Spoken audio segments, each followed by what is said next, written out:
Olá, vamos para a nossa aula 8, onde nós vamos trabalhar com as funções lineares, fazendo os exercícios do livro.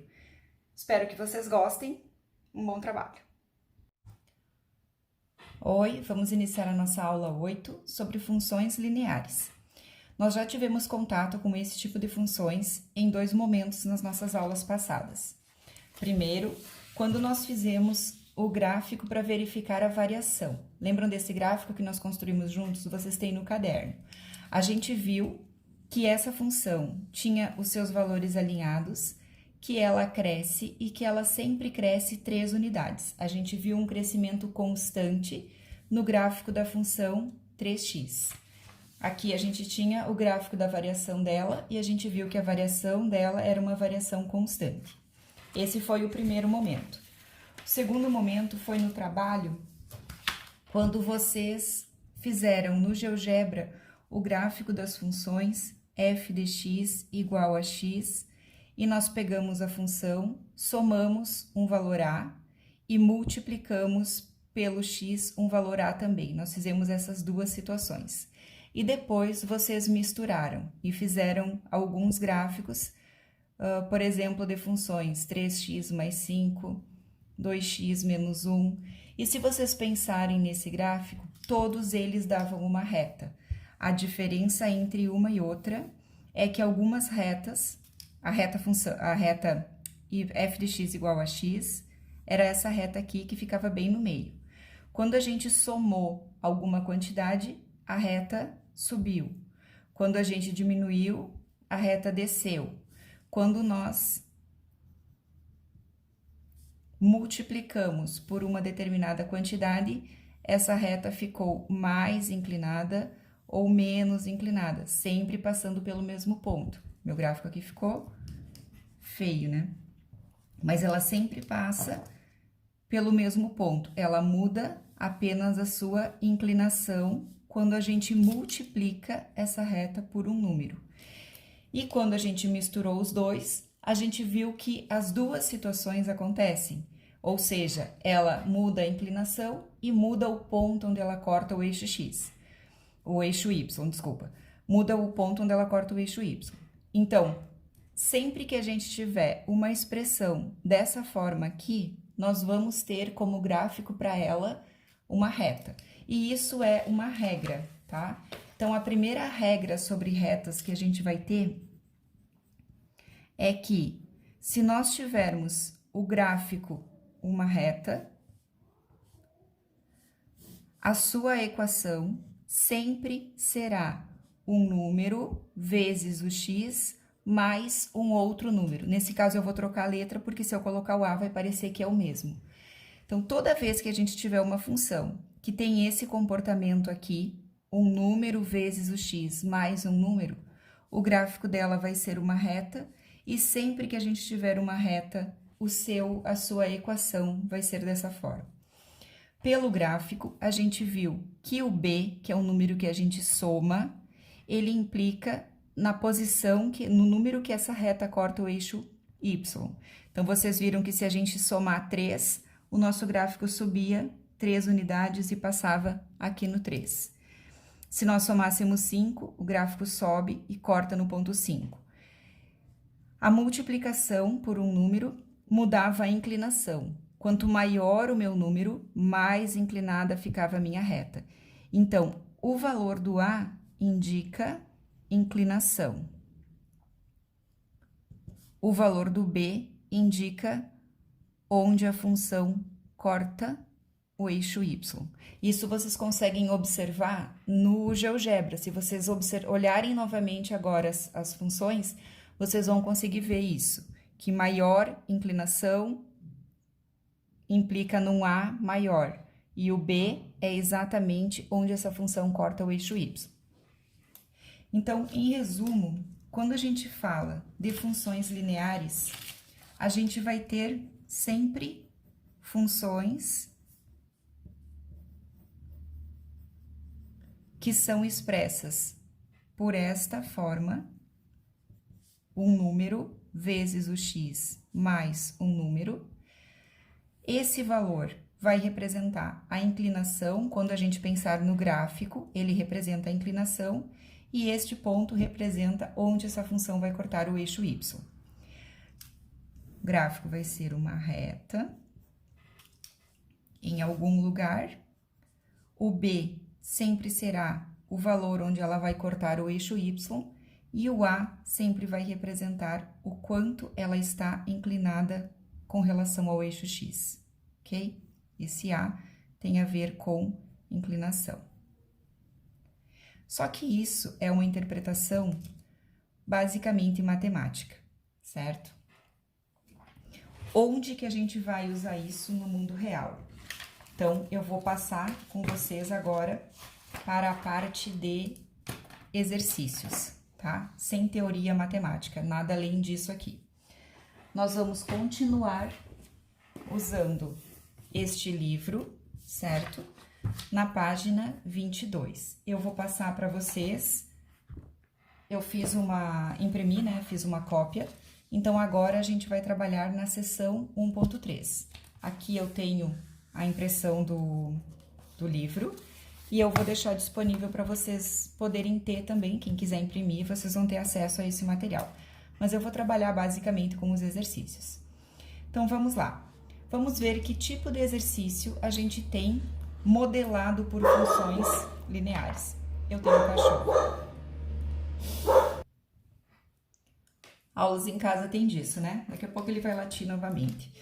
Então, vamos lá. Funções lineares. Vamos ver o exemplo onde a gente vai usar o conceito de função linear. Então, o exemplo do livro diz o seguinte: que o custo total de um fabricante consiste em um custo fixo e um custo variável de R$50 por unidade. Aqui a gente tem as duas informações básicas: um custo fixo de 200 e um custo variável de 50 por unidade produzida. Esse fabricante pode estar fazendo móveis, ele tem o custo com as máquinas, custo com funcionário, que são custos fixos, e custo variável é aquilo que você gasta para produzir uma unidade. Imagine que você vai, na zootecnia, que você vai criar galinhas, você vai ter um custo fixo, que vai ser o custo da taxa de energia, que vai ser o custo do salário do teu funcionário, e o custo variável, que seria o que você vai gastar com ração para cada animal. Então, a gente vai pensar num conceito, novamente eu trago para vocês. Nós vamos construir uma ideia, vamos compreender um conceito, e esse conceito vai ser estendido para outras situações do mundo real. Então, aqui vocês não precisam pensar que vocês nunca vão usar a ideia de um fabricante, blá blá. Vocês têm que pensar que aqui nós estamos falando de algo que tem um custo que eu vou ter, algo fixo, que eu sempre vou ter como gasto, e mais um variável que vai depender de quanto eu produzir. Então, a gente tem que começar pensando no número de unidades. A gente está vendo que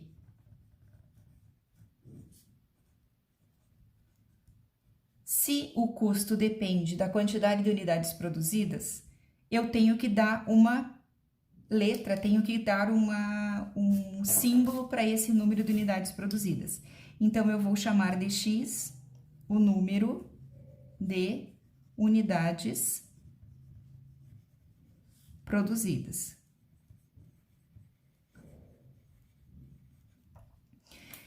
Se elas valem R$50 cada uma, a gente pode pensar, se eu fizer uma unidade, eu vou gastar R$50. Se eu produzir 3 unidades, eu vou gastar R$50 vezes 3, que vai dar R$150. Se eu produzir 10 unidades, eu vou gastar 50 vezes 10, que vai dar R$500. Se eu produzir X unidades, não sei quantas, se vai ser 10, 20, 30, 40, não sei. Vou produzir X unidades, eu vou gastar R$50 vezes as X unidades que eu produzir. Ou seja, vou gastar 50x. Esse aqui vai ser o meu custo variável, porque ele depende de quantas unidades eu produzo. Quando eu quero saber qual vai ser o meu custo total, o que eu tenho que pensar? No custo total, eu vou gastar R$50 para cada unidade que eu produzi, mais o meu custo fixo que eu vou ter que pagar de qualquer jeito. Meu custo fixo é de R$200. Então, o meu custo total sempre vai ser os 200, ou melhor, o que eu gasto para cada unidade, 50 vezes o número de unidades que eu produzi, R$50 vezes o número de unidades que eu produzo, mais R$200 que eu vou gastar de qualquer jeito. Como é que eu escrevo isso bonitinho matematicamente? Vou dar uma linguagem, uma expressão matemática para esse custo total, vou chamar de X. Só que esse custo, ele depende da quantidade de unidades que eu produzi. Então, eu vou dizer que esse custo, que depende da quantidade de unidades que eu produzo, vai ser calculado pela fórmula 50 vezes o número de unidades produzidas, mais os R$200 que eu vou gastar, que é o meu custo fixo, ok? E este aqui seria o meu custo em reais. Então, essa função aqui, ela dá de entrada a quantidade de unidades produzidas e ela devolve o meu custo, que eu estou chamando de C de X. E aqui ela faz a conta para eu saber qual vai ser o custo para eu produzir X unidades. Então, aqui dentro é como se eu tivesse uma maquininha onde ela pega a quantidade de unidades que entra, faz 50 vezes ela mais os 200 e me devolve o meu custo. Eu posso representar isso num gráfico. Como eu tenho a expressão 50 vezes um número mais 200, eu consigo representar isso por uma reta, porque ela é um número vezes o x mais um número. Então, é igual àquelas que vocês fizeram. Se vocês colocarem essa expressão aqui no GeoGebra, digita lá 50x mais 200, vocês vão ter uma reta bem inclinada. Deixa eu arrumar aqui que esse gráfico ficou muito no meio. Vou botar aqui. Não gosto de usar régua, tá? Aqui eu tenho x medido em unidades. Eu peço que vocês coloquem no GeoGebra isso daqui, tá? Para o vídeo, abre o GeoGebra e coloca essa expressão. Aqui e aqui o meu y, que vai ser o meu custo em função de x. Ai, esse cachorro. Ok, vamos lá, porque ele não vai parar de latir. Aqui a gente vai ter o custo em função do x, e aí vocês vão encontrar uma reta crescente assim, bem inclinada, passando pelo ponto 200. Se vocês aproximarem no GeoGebra, vocês vão ver que aqui vocês têm o 200, e ela é uma reta que vai estar para lá, certo? Como nós estamos falando, essa aqui vai ser o gráfico que o GeoGebra vai dar, certo? Esse é o gráfico do GeoGebra. No caso da nossa aplicação, esse gráfico teria que ser pensado assim. Vamos supor que aqui eu tenha os 200. Esse gráfico vai ser uma reta para cá, só que ele vai ser uma reta formada por infinitos pontos. Porque se a gente for pensar no domínio dessa função, como a gente já falou em outro vídeo, ela só vale para unidades. Então, eu teria 1, 2, 3, 4, 5, 10, 20, 1000 unidades desse x. E aqui eu teria o custo em reais. O gráfico do GeoGebra vai dar o gráfico da função inteira, porque ele não sabe a história que tem por trás desses 50x mais 200.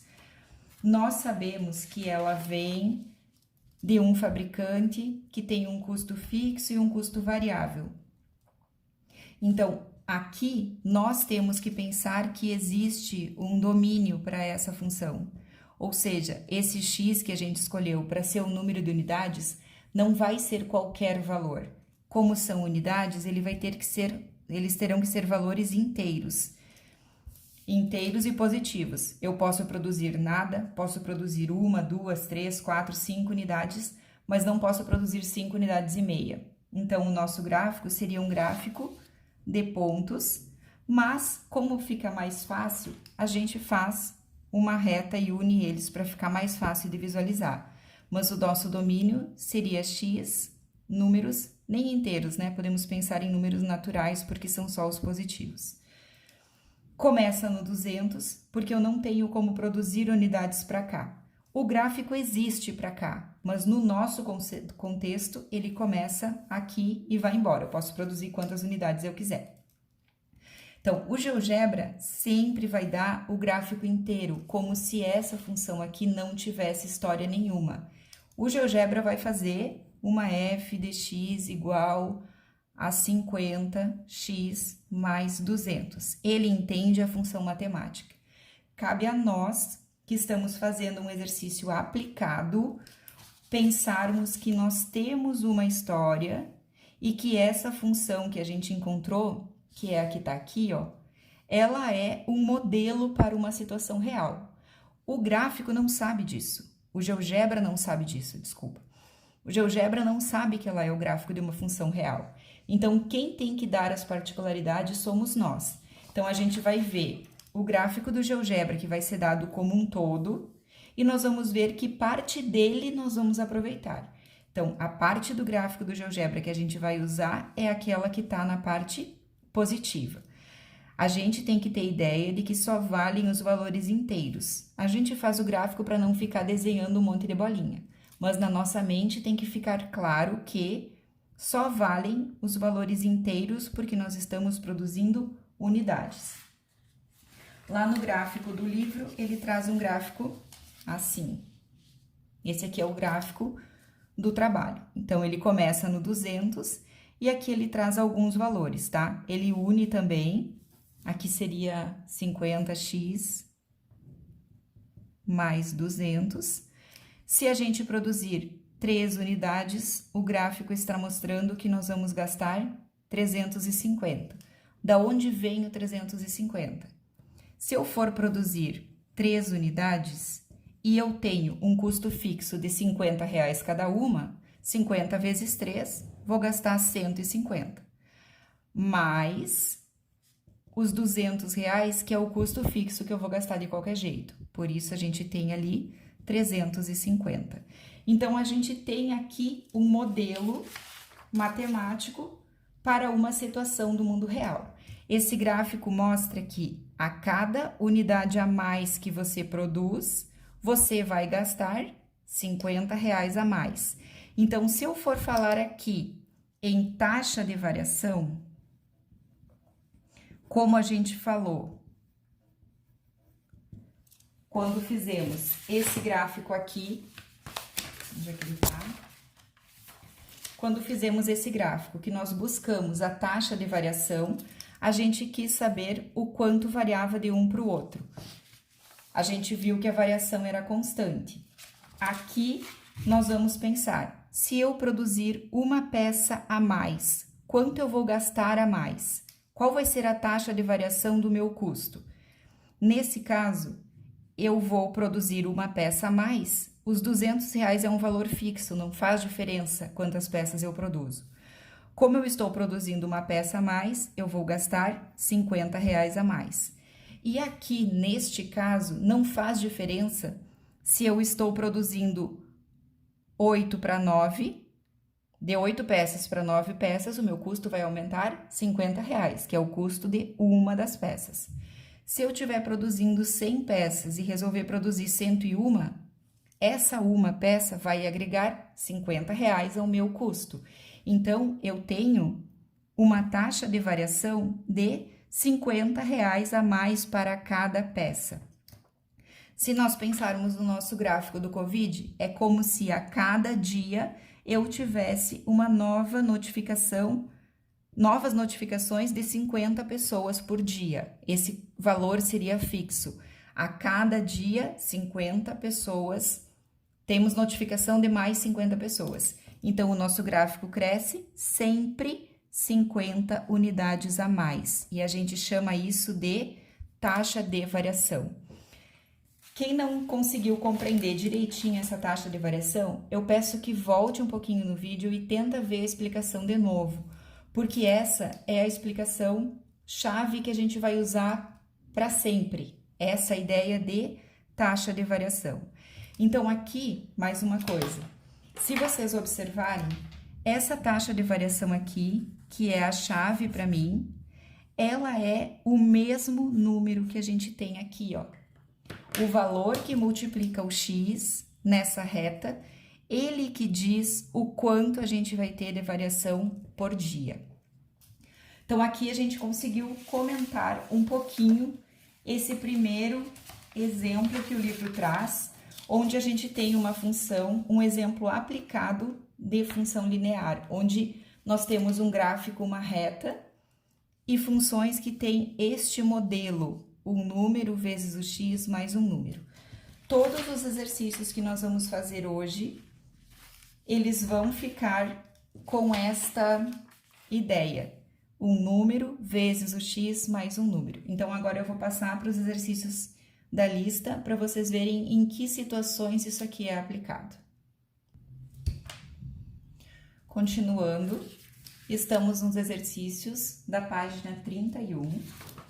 Seria os problemas 1.3, esses primeiros que são matemáticos a gente não vai trabalhar, tá? Então, vamos lá para a página 31, os exercícios que ele pede a partir do 37, que são os exercícios onde a gente vai trabalhar com a ideia que a gente usa por meio das funções lineares para resolver, tá? Então, vamos lá. Página 31, o exercício 37. Então, ele fala de um custo de fabricação também. Na verdade, eu acho que eu vou fazer o seguinte, eu vou falar do 38, porque o 37 vocês vão ter resposta, então é mais fácil vocês resolverem e verem se ficou certo, tá? 38. 37 já fica na lista, que é para vocês fazerem, tá? 38 eu vou fazer com vocês. Um empresário estima em R$70 o custo unitário de fabricação de um certo produto.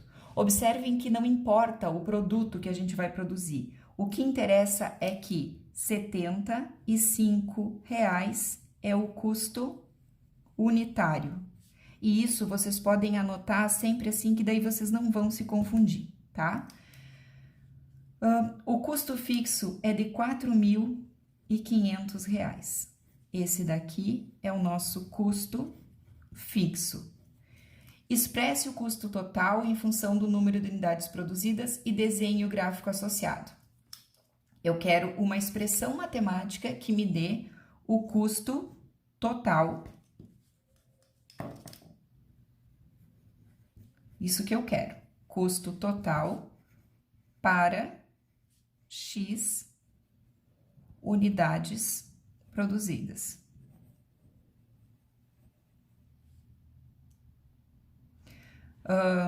Em função do número de unidades, eu tenho que dizer quantas unidades eu tenho produzidas, ok? Então, vamos lá. Se eu for produzir uma unidade, o meu custo vai ser R$75 mais 4.500. Se eu for produzir 2 unidades, meu custo vai ser de R$75 vezes o 2. Deixa eu tirar esses zeros daqui, que é só para confundir. 75 vezes o 2 mais 4.500. Se eu for produzir 3 unidades, eu vou fazer R$75 vezes 3 unidades mais 4.500. E este daqui vai ser o meu custo para uma unidade. Custo para 2 unidades. Custo para 3 unidades. Isso aqui é um símbolo matemático, é um jeito que a gente tem de falar do custo para tantas unidades. Se eu resolver produzir 157 unidades, eu vou gastar R$ 75,00 vezes 157, custo fixo vezes o número que eu produzi, mais os 4.500. E isso eu represento em linguagem matemática por custo para a produção de 157 unidades. Se eu for produzir X unidades, eu vou fazer 75 vezes o número de unidades produzidas mais os 4.500. E este vai ser o meu custo para produzir X unidades. A gente vai vendo o padrão que existe na nossa formação. Por isso que eu fiz para vocês aquele trabalho das retas, onde a ideia era vocês buscarem o padrão que existe quando você soma e quando você multiplica. Porque na matemática a gente sempre busca padrão para as coisas. Então, como a gente está sempre buscando padrões, a gente consegue, fazendo devagarinho assim, a gente consegue encontrar o padrão que a gente tem e chegar na nossa função. O custo para a produção de X unidades é dado por 75 vezes o X mais 4.500, onde o custo é em reais e X pertence ao conjunto dos números naturais. Ou seja, eu não posso produzir meia unidade, eu vou produzir 1, 2, 3, 4. Então, se vocês levarem esse gráfico para o GeoGebra, o que ele vai dar? O GeoGebra vai construir para a gente um gráfico, levando para o GeoGebra, tá? O GeoGebra vai ver esse gráfico puramente matemático. 75x mais 4.500. Ele vai fazer esse gráfico aqui, y igual a isso. E ele vai dar para você um gráfico assim, bem inclinado, passando pelo 4.500. Que parte dele a gente vai pegar para o nosso exercício aplicado? Nós vamos passar pelo 4.500, porque eu estou somando a minha função no 4.500. No nosso contexto, não existe função para o lado de cá, porque aqui eu tenho valores de x negativos e eu não posso ter número de peças negativos. Se eu produzir nada, eu vou ter 4.500. Se eu produzir uma, 4.500 mais os 75. E aí eu tenho uma reta a partir daqui. Estou fazendo a reta, mas ela seria uma infinidade de pontos um do ladinho do outro. Aqui eu tenho o custo de x e aqui eu tenho o x em unidades e aqui eu tenho o custo em reais. E a nossa função custo seria 75x mais 4.500. Feito o modelo matemático para o custo de fabricação dentro dessa empresa, onde o custo fixo é de 4.500 e o custo variável é 75. Esse aqui é o nosso custo, o nosso modelo matemático. Deixa eu botar aqui. Isso aqui que a gente acabou de fazer foi um modelo matemático. Ah, professora, eu nunca vou usar isso na minha vida. Talvez não, talvez você viva disso que nem eu. Então, pense na ideia que a gente está fazendo. Nós estamos modelando por uma função o custo dessa empresa. Caso ele queira saber qual vai ser o custo para a produção de 475 unidades. Se eu quero o custo de 475 unidades, olha o que eu estou escrevendo. Vocês têm que ouvir e compreender a leitura desse símbolo matemático. Assim como vocês olham um emotion e vocês têm a leitura, se a boquinha dele tá para um lado, tá feliz, se a boquinha tá torta para o outro, tá triste, se o olhinho tá fechado, se tá piscando, cada emotion tem um significado. Na matemática também, cada símbolo que a gente escreve tem um significado. E se a gente tirar a boquinha do emoji, a gente tem uma expressão diferente. Na matemática também. Se eu tirar esse parêntese, eu tenho outra coisa sendo explicada aqui. Então, pensem que cada símbolo tem o seu significado. No caso da produção, do custo para a produção de 475 unidades, eu escrevo desse jeito. O custo de produção de 475 unidades vai ser calculado por 75 vezes 475 mais 4.500. E aí eu vou para minha calculadora e vou fazer essa conta. 75 vezes 475 mais 4.500. 40.125 reais é o custo que essa empresa vai ter para a produção de 475 unidades. Olha que mágico isso, gente. É uma frase e essa frase aqui eu vou ler. Esta empresa vai gastar 40.125 reais para produzir 475 peças. Vocês podem dizer também, pá, professora, mas isso aí eu consigo pensar. 4.500 mais a multiplicação de 75 pelo custo fixo, de 75 reais vezes o número de peças. Sim, só que nós estamos aprendendo uma ideia. Nós estamos aprendendo um conceito, uma ideia. Agora, o custo de produção é feito por uma conta simples, mas existem fábricas que esse custo de produção não é tão simples assim. Mas a gente precisa aprender pelo simples para passar para algo mais complexo.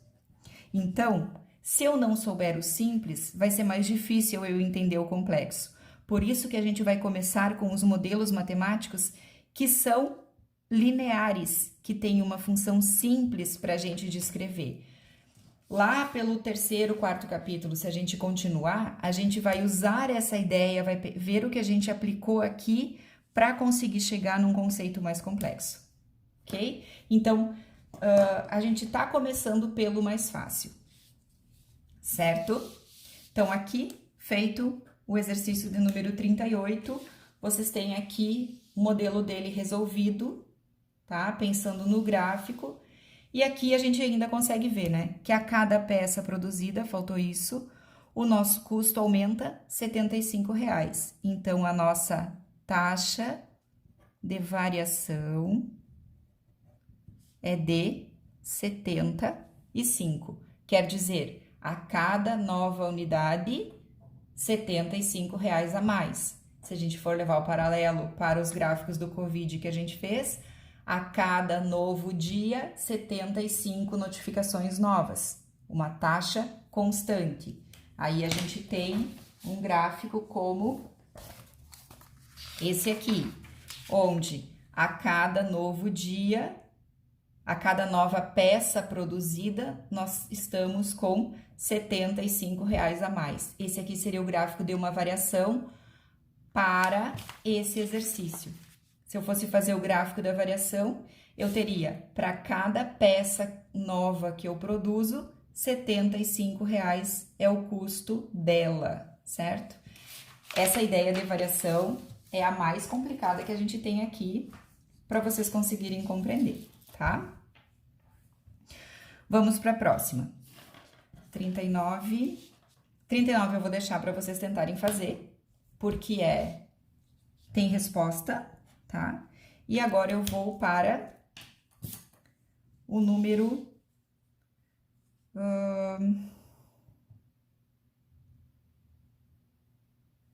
40.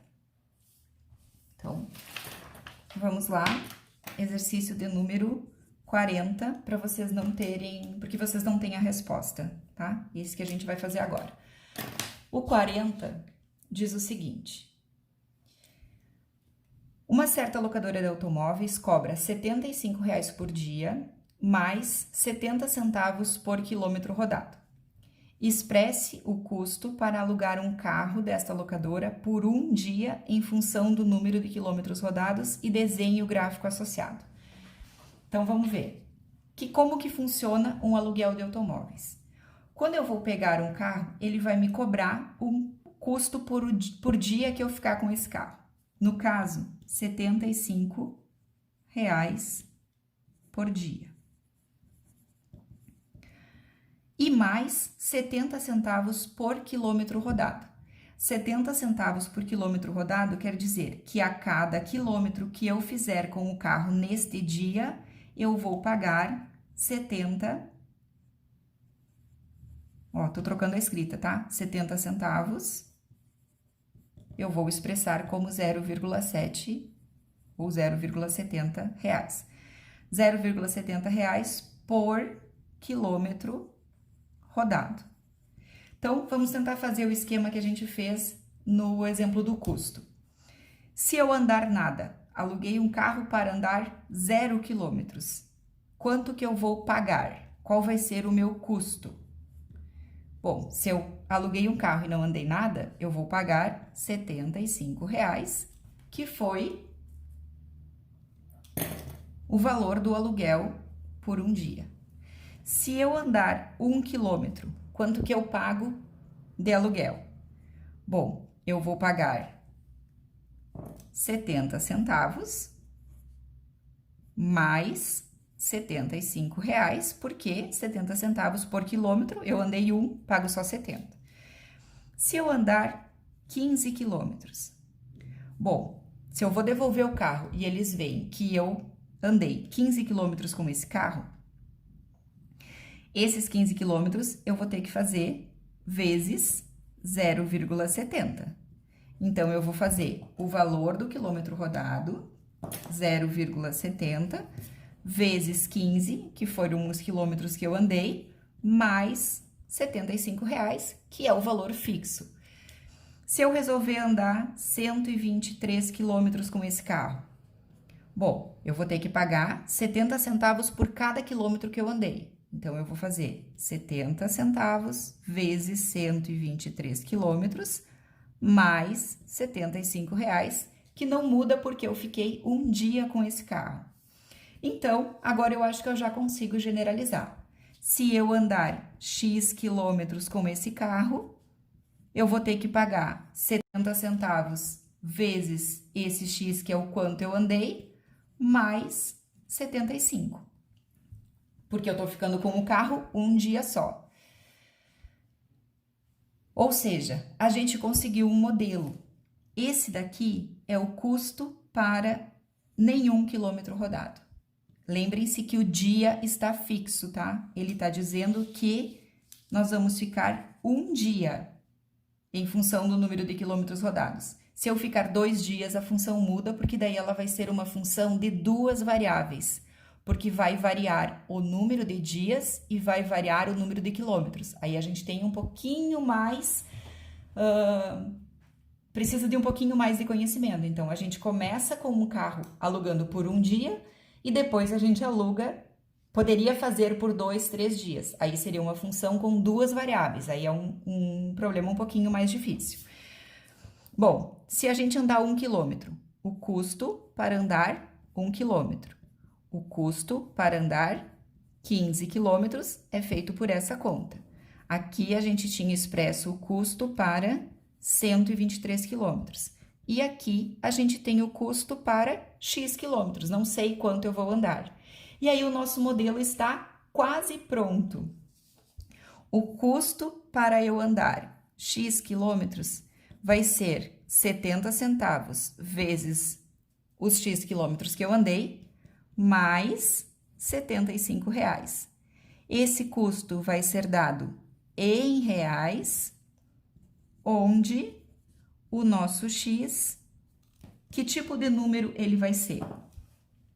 Eu posso andar nada, mas agora, diferente da outra produção, eu não tenho um custo unitário, eu tenho por quilômetro. E quilômetro eu não preciso andar 1 ou 2, eu posso andar meio quilômetro, posso andar 0,7 quilômetros, mas eu não posso andar uma quilometragem negativa.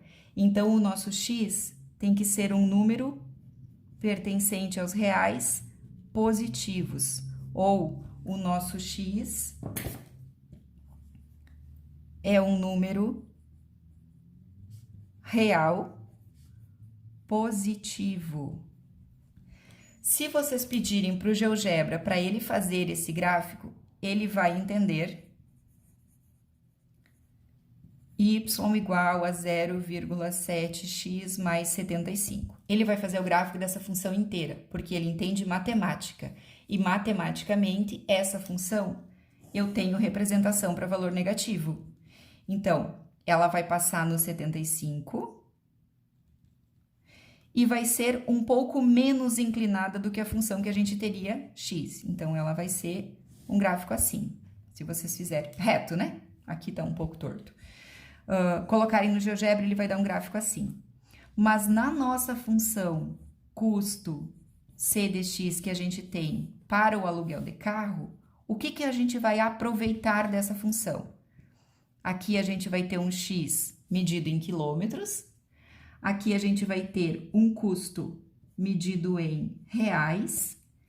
A nossa função vai começar no 75, porque na pior das hipóteses eu vou alugar o carro e vou andar nada, certo? 0 quilômetros. E quanto mais eu ando, mais eu pago. Então, agora, a função vai ser crescente. Quanto mais eu ando, mais eu pago. A cada 1 quilômetro que eu ando a mais, eu vou ter um acréscimo de 70 centavos.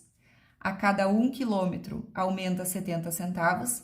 Então, eu tenho uma taxa de variação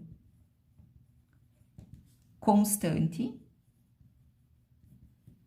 que é de 0,7. Casualmente, é o mesmo... Casualmente não, né? É o mesmo 0,7 que a gente tem aqui, ó.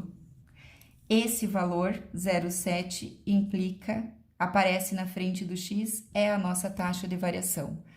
Quer dizer, a cada 1 quilômetro que eu acrescento na minha distância, eu pago 70 centavos a mais.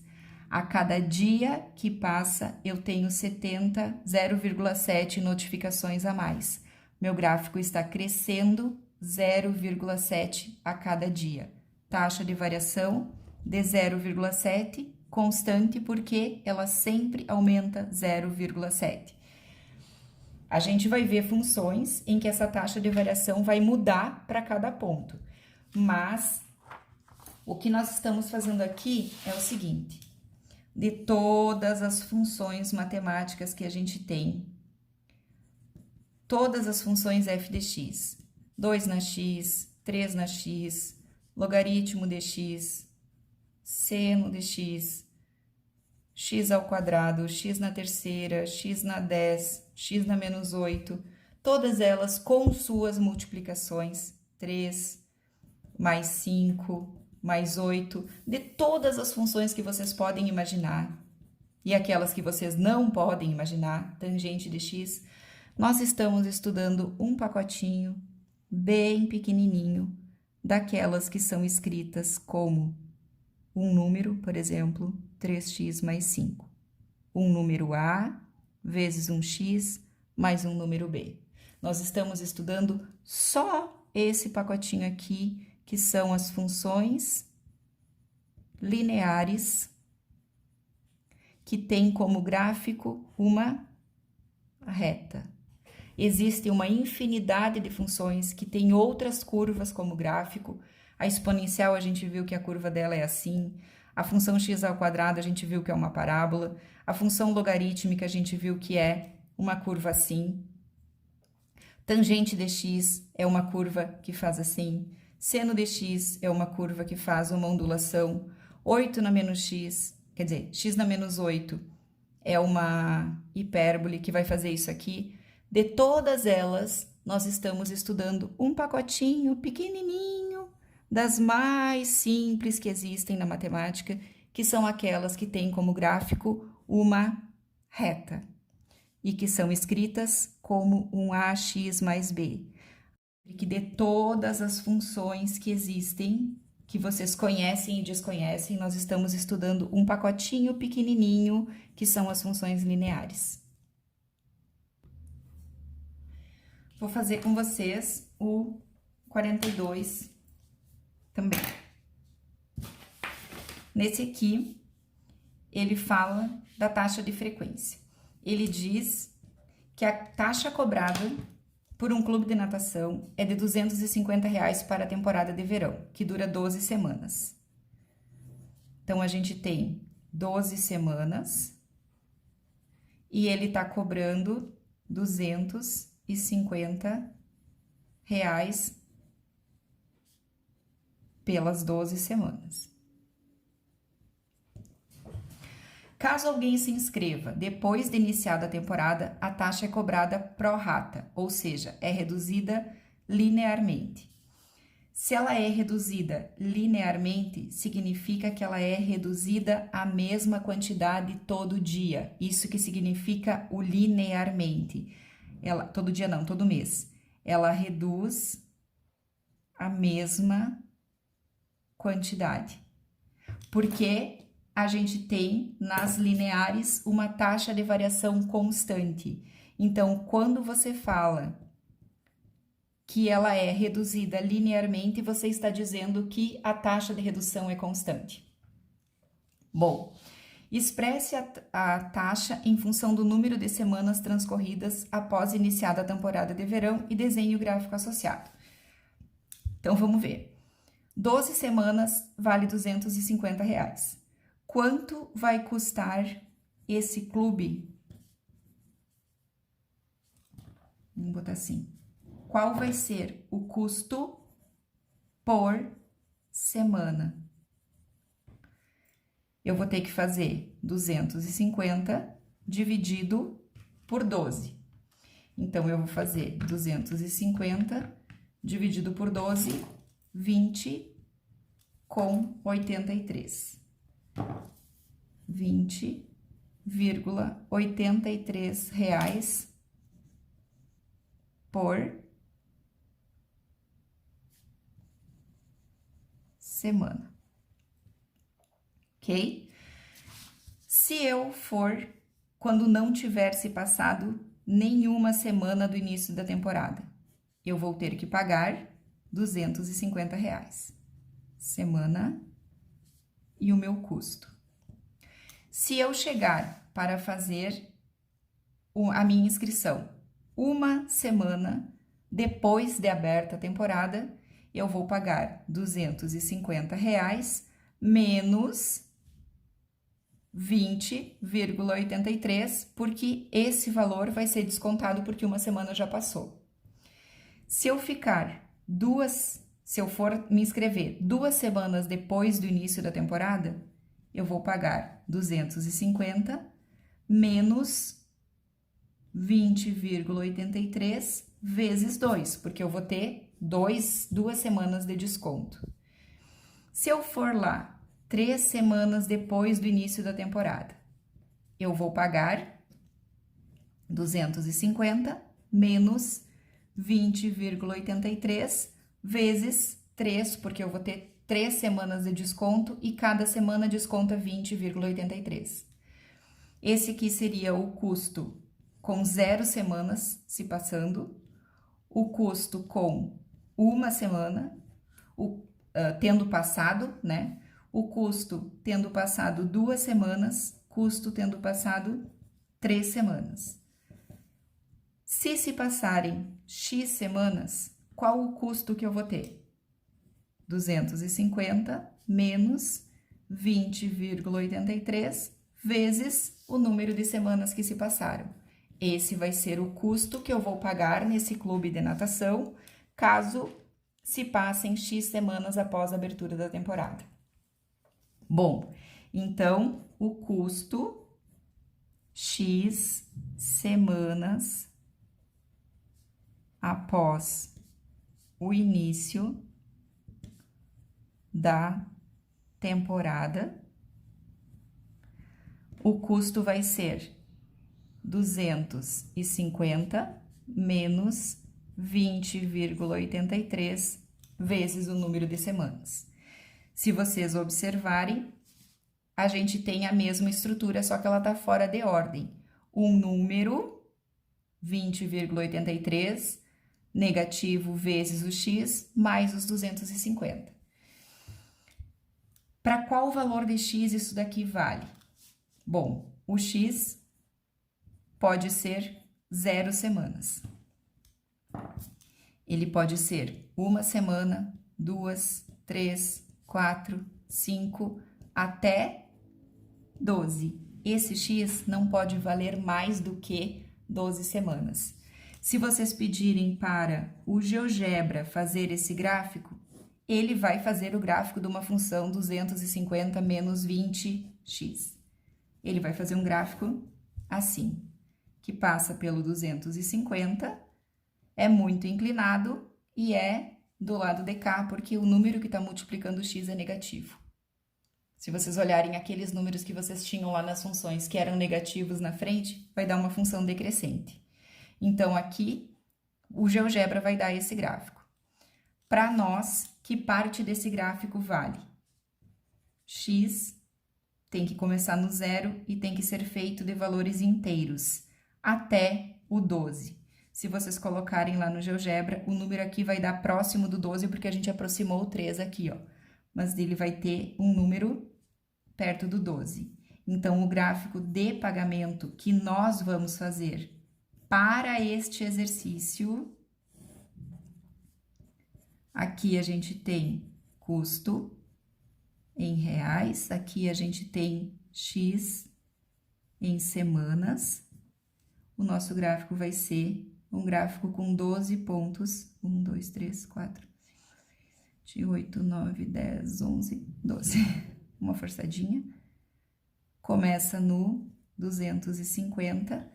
A cada semana que passa, a gente tem uma taxa de variação de menos 20,83. Ou seja, o nosso gráfico, a cada semana que passa, diminui 20,83. Essa é a nossa taxa de variação nesse caso. Lá na última semana, você vai pagar nada porque nem tem como usar o clube. Então, vocês podem até unir esses pontos, mas tem sempre que pensar que eles são pontos porque a cada semana você vai ter um valor diferente. Isso aqui a gente chama de domínio. Aqui, o GeoGebra dá a função para todo mundo, porque ele não sabe que a gente está fazendo um exercício aplicado. Aqui, cabe a nós que vamos fazer essa análise, dizer qual pedaço desse gráfico que nos serve. Então, a gente vai ficar com esse pedacinho aqui, ó, certo? Então, ele pergunta depois, determine o valor da taxa cobrada 5 semanas após o início da temporada. 5 semanas. Eu quero o custo.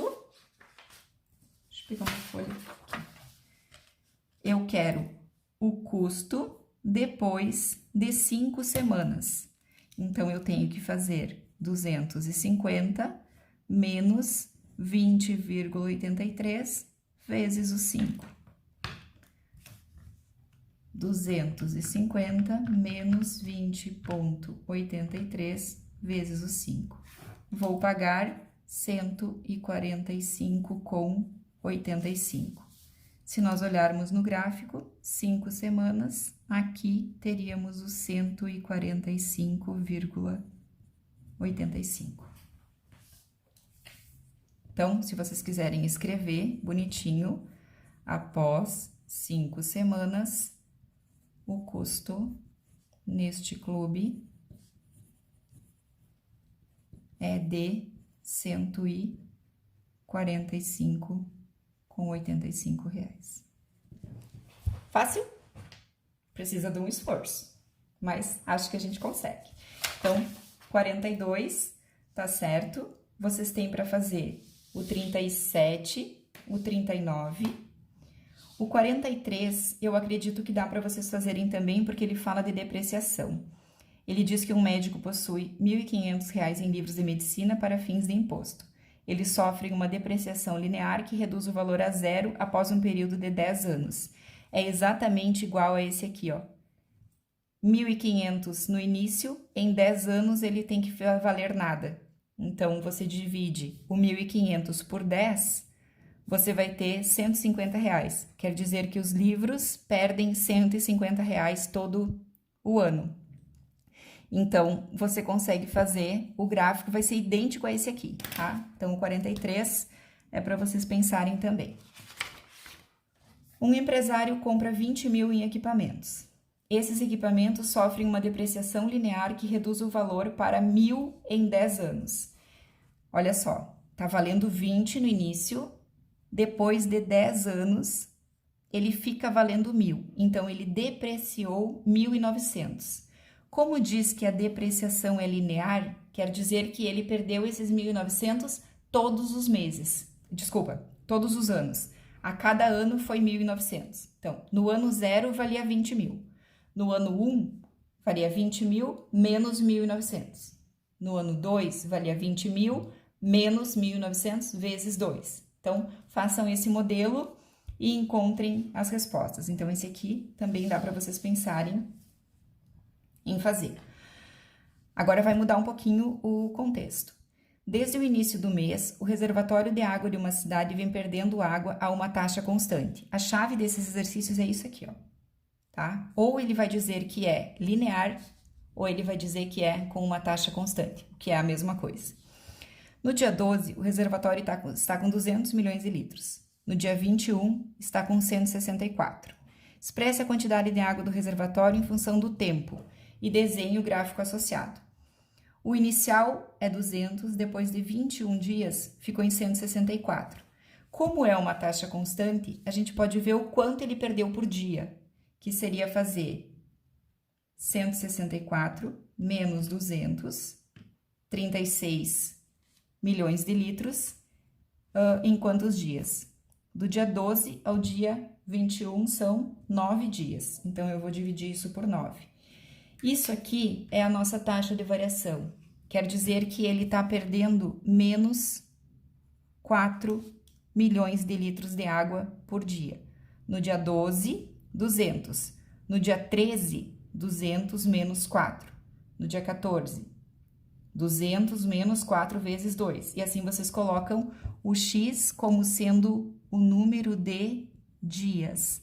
E aí você consegue expressar a quantidade do reservatório em função do tempo. Faz o gráfico e depois calcula no dia 8. Aqui a gente consegue voltar. Ele tá dando o valor do meio do gráfico, ó. Mas não quer dizer que comece no dia 12. Então, o dia 8 a gente teria que voltar. Usa o X como 12 e depois usa o X como 8, ok? Então, esse daqui, deixa eu minha caneta, também dá para vocês fazerem.